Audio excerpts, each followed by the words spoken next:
আসসালামু আলাইকুম। আশা করি আপনারা সবাই খুব ভালো আছেন। আমরা এক সুন্দর মুহূর্তে একটা অনুষ্ঠান করতেছিলাম, এরই মধ্যে সারা বাংলাদেশের যত গণমাধ্যম আছে এমন কেউ নেই ফোন দেওয়া বাদ রাখছে। আমাকে বলতেছে, আমি দুইজনের বকাও দিচ্ছি একটু আগে। আমার কাছে আপনার নামে কি জানেন 28 জনের মামলা হয়েছে জুলাই হত্যা।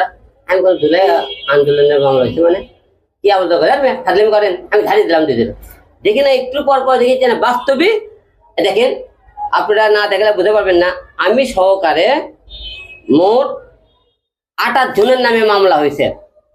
আমি সিরিয়ালে আছি 8 নম্বরে 7 নম্বর সিরিয়ালে। দেখেন, জুলাই ছাত্র আন্দোলনের হত্যা মামলার আসামি এখন হিরো আলম।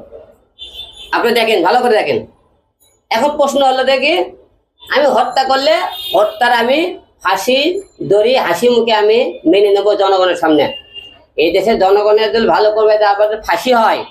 অনেক লোক ফাঁসি হয়েছে, সত্যর দয় অনেক টাইমে কমই হয়, মিথ্যাকে সত্য বানায় অনেক লোক এই দেশ থেকে মারা গেছে, ফাঁসি হয়েছে।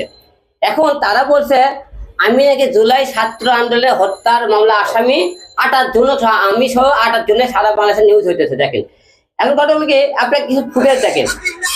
যখন জুলাই ছাত্র আন্দোলন হয় আমি সাভার ছিলাম কিনা, আপনারা আমার এই ফুটেজ গুলো হিরো আলম ছাত্র আন্দোলনকে ইউটিউবে ফেসবুকে সার্চ দেবেন, দেখেন। এবং আরেকটা বিষয় দেখেন, যেদিন শেখ হাসিনা দেশ ছেড়ে পালিয়ে যায়, আমি কয়েকশো লোক আপনি গেছে গণভবনে গেছি। দেখেন আপনারা, এই যে এরা যে বলতেছে হিরো আলম ছাত্র আন্দোলনে আমি এই যে আমাকে মামলা দিছে, আপনারা আরো দেখেন। যখন ছাত্র আন্দোলন হয়, এই দেখেন বৃষ্টির মধ্যে ভিজে আমি বর্ধমানের আওয়াজ তুলেছিলাম যে এই দেশে যদি আর একটা ছাত্রদের মারা হয়, আমরা এই দেশের মধ্যে প্রত্যেকটা লোক আমরা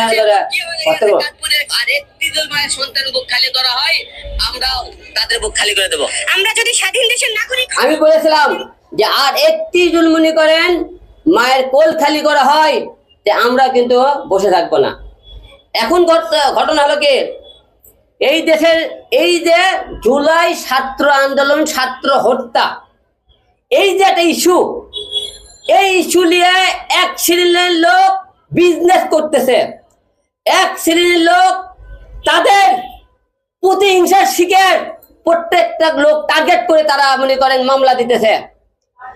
আমার কথা, গত 2 বছরে হিরো আলমের মনে করেন ছাত্র আন্দোলনের কোনো মামলা হলো না, আজকে কেন মামলা আমার নামে হলো? এতদিন তারা কি দেখেনি হিরো আলমের নামে মামলা? আজকে কেন আমার নামে মামলা হলো? অবশ্যই এর প্রতিহিংসার শিকার কোন একটা চক্র হিরো আলমকে জুলাই ছাত্র হত্যা মামলার আসামি করেছে, আমি সহ 28 জন।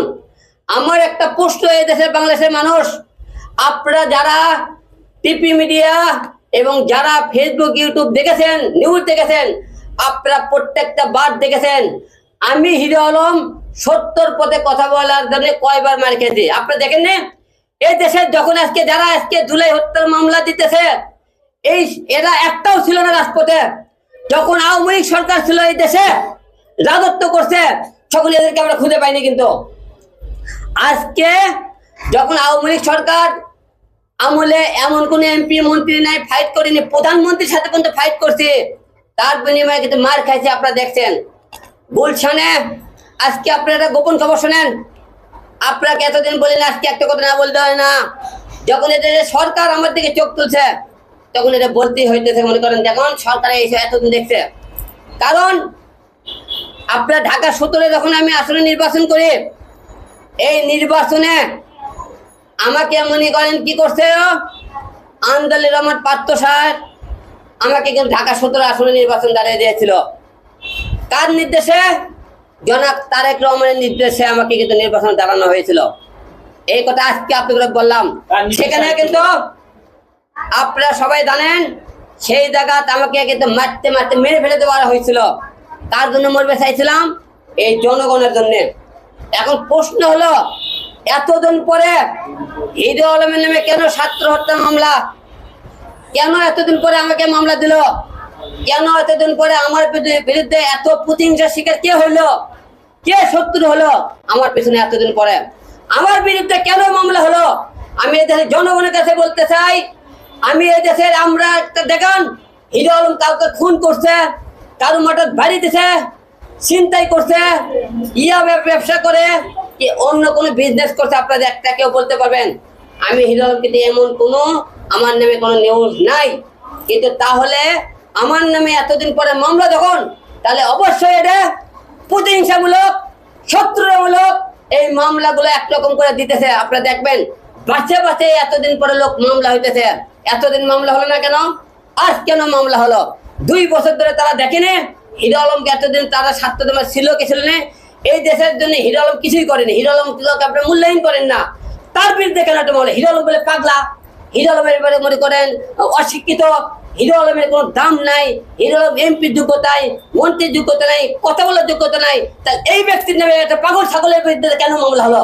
আমি তো পাগল বলেন, আমি হলে যে রুচির দুর্ভিজ্ঞ যে লোকটা, তার বিরুদ্ধে কিভাবে আমরা মামলা হয়? আপনারা প্রত্যেকটা ফুটেজ দেখবেন আমি কি এই দেশের জন্য কিছু করছি কিনা। যেখানে অন্যায় অত্যাচার হচ্ছে সেখানে আমি প্রতিবাদ করছি। বাংলাদেশের যে বন্যা হোক, মনে করেন দুর্যোগ হোক, সেখানে আমি ঝাঁপে পড়ছি আমার করতে গিয়ে। কিন্তু আজকে এত কিছু করার পরে এদেরকে প্রতিদান আর জুলাই ছাত্র হত্যার নামে একটা শ্রেণীর লোক প্রতিহিংসার নামে তাদের নামে মামলা দিতেছে। আপনাদের তাই বলবো, এই যে আমার নামে মামলা হয়েছে, এই দেশের আপনাদের জনগণের উপর দিলাম। আমি হিরো আলম যদি অন্যায় করে থাকি, কোন ছাত্রকে এখন করে থাকি, কারো যদি কোনো মনে করলো এমপি মন্ত্রীকে এখন মনে করে অন্যায় করে থাকি, তাহলে আপনার জনগণ বলবেন হিরো আলম একটু সাক্ষী প্রমাণ বের করবেন।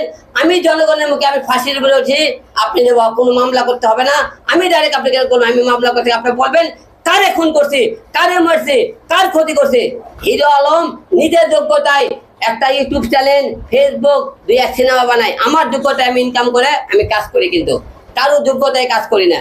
এখন প্রশ্ন হলো, আমাকে কেন এত হয়রানি করা হইতেছে? আমার বিরুদ্ধে কেন এত মামলা? আমাকে কেন একের পর এক মামলা মারানো হয়? কেন আমার বিরুদ্ধে মানুষের একটা আক্রোশ? এদের দেশবাসী করে জানতেছে আমি।